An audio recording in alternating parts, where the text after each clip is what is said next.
안녕하세요. 오늘 읽어드릴 ETF는 PBW입니다. 2020년 ETF 시장의 가장 큰 화두는 친환경이었습니다.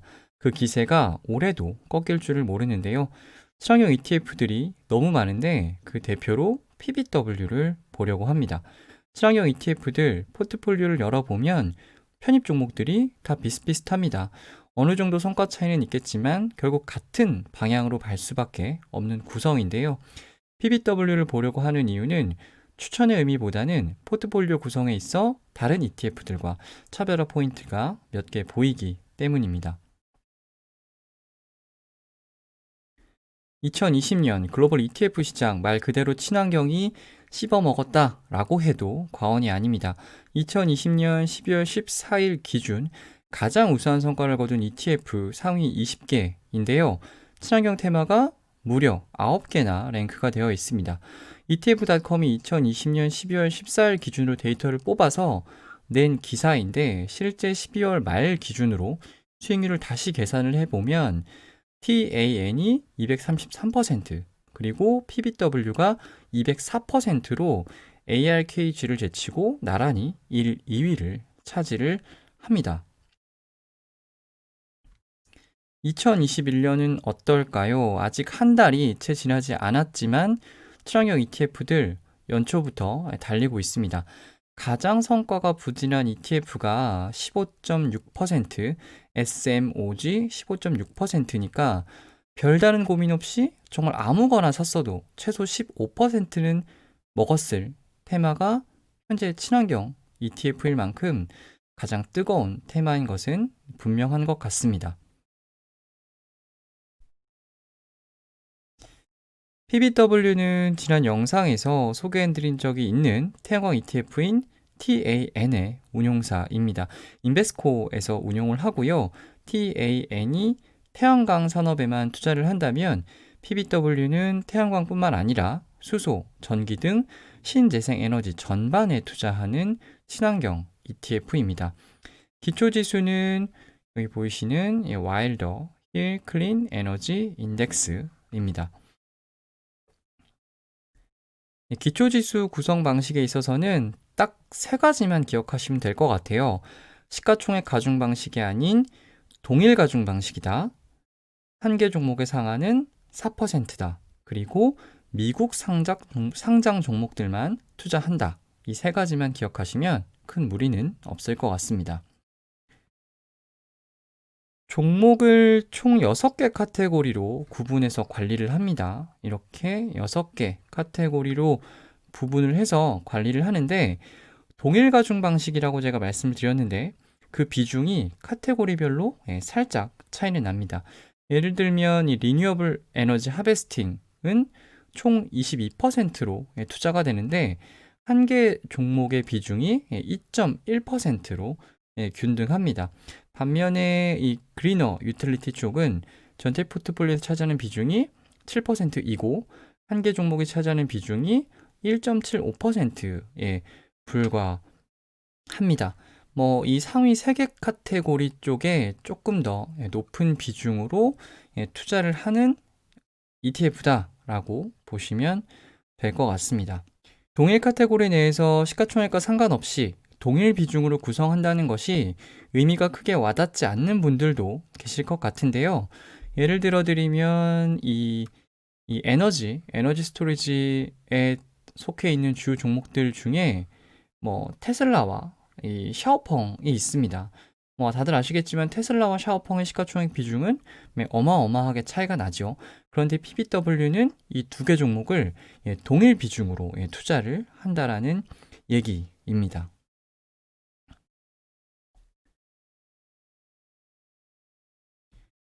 PBW 포트폴리오 현황을 ICLN과 비교 관점에서 다시 한번 보도록 하겠습니다. ICLN을 PBW와 같이 보는 이유는 역시나 추천의 의미라기보다는 지금 친환경 ETF들 중에 AUM이 가장 크기 때문이라는 점을 좀 미리 말씀드립니다. PBW는 이 IT와 산업재 그리고 임의소비재 비중이 절대적으로 높은 반면에 이 ICLN은 유틸리티 섹터의 비중이 포트폴리오의 절반을 차지를 하고 있습니다. 유틸리티 섹터는 전통적으로 경기 방어주에 속하지요. ICLN이 다른 친환경 ETF들보다 성과가 다소 좀 부진한 이유는 상대적으로 주가 상승폭이 더딘 유틸리티 섹터 비중이 높은 영향이라고도 볼 수가 있습니다. 성과는 다소 부진하지만 나는 친환경 ETF에 투자를 하고 싶은데 변동성이 너무 높은 것이 싫다라고 하시는 분들은 이 ICLN의 조금 이러한 섹터 비중이 오히려 장점이 될 수가 있습니다. 이 임의 소비재 부분이 ICLN은 하나도 없는데 이 PBW 쪽은 이제 조금 높게 있는 이유는 이 전기차 완성차 업체들을 보유하고 있느냐 아니면 없느냐의 유무에서 갈린다고 보시면 될 것 같습니다. PBW와 ICLN 국가별 비중도 좀 차이가 납니다. PBW는 미국 상장 종목으로만 구성이 되어 있기 때문에 미국 비중이 67%로 가장 높습니다. 물론 중국과 캐나다 등 미국을 제외한 나머지 국가들의 비중도 적지 않은 수준이긴 한데 전부 다 미국에 상장되어 있는 종목이라는 거죠. 이 PBW는 미국에 상장되어 있는 종목이 아니면 투자 자체를 할 수가 없기 때문에 국가별 비중도 미국이 가장 높고 미국의 국가들의 종목도 다 미국에 상장한 ADR에 투자가 된다 이렇게 보시면 됩니다. 반면에 ICLN은 거래소별로 투자 제한을 두지 않습니다. 그래서 미국 비중이 33%로 상대적으로 좀 적고요. 미국을 제외한 나머지 국가들 비중도 ICLN보다는 훨씬 더 다양화가 되어 있습니다. 지금 상위 7개 국가들만 자료에는 넣어놨는데 실제로 훨씬 많은 국가들의 투자를 하고 있는 것이 ICLN입니다. 편입비 상위 15개 종목입니다. 동일 가중 방식인 PBW와 시가총액 가중 방식인 ICLN의 차이가 명확하게 보입니다. ICLN은 시가총액 가중 방식이다 보니까 아무래도 시가총액이 큰 종목이 ETF 내에서 높은 비중을 차지할 수밖에 없습니다. ICLN은 플러그 파워가 10.8%를 차지하고 있지요.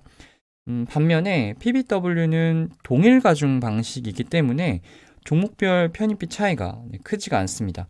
아까도 잠깐 말씀드렸지만 테슬라와 샤오펑이 어마어마한 시가총액 차이에도 불구하고 거의 비슷한 수준으로 투자가 되어 있는 것을 확인하실 수가 있으실 겁니다.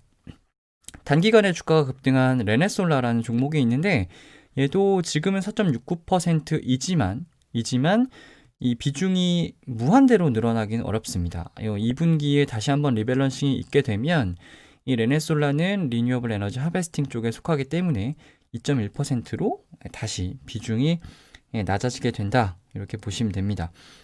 특정 종목의 등락이 ETF 전체에 미치는 영향이 큰 것을 좋아하지 않는 분들이라면 PBW가 괜찮은 선택이 될 수가 있고요. 나는 플러그 파워 이거 투자하고 싶었는데 개별 종목으로 접근하기는 좀 부담스러웠다 라고 하시는 분들은 이 ICLN에 투자를 하시는 것도 괜찮은 방법일 수 있습니다. 종목명에 회색으로 음영 처리를 해 놓은 종목들이 바로 이 유틸리티 섹터에 속하는 종목들인데요. 변동성이 큰 종목들 틈에서 나름 포트폴리오 안정에 기여를 하고 있는 종목들이라고 보시면 되는데 ICLN은 아까 제가 섹터별 비중에서도 말씀을 드렸듯이 유틸리티 섹터 비중이 상당히 높기 때문에 이 편입이 상위 종목들에도 유틸리티 섹터 종목들이 좀 많이 편입되어 있는 것을 보실 수가 있습니다.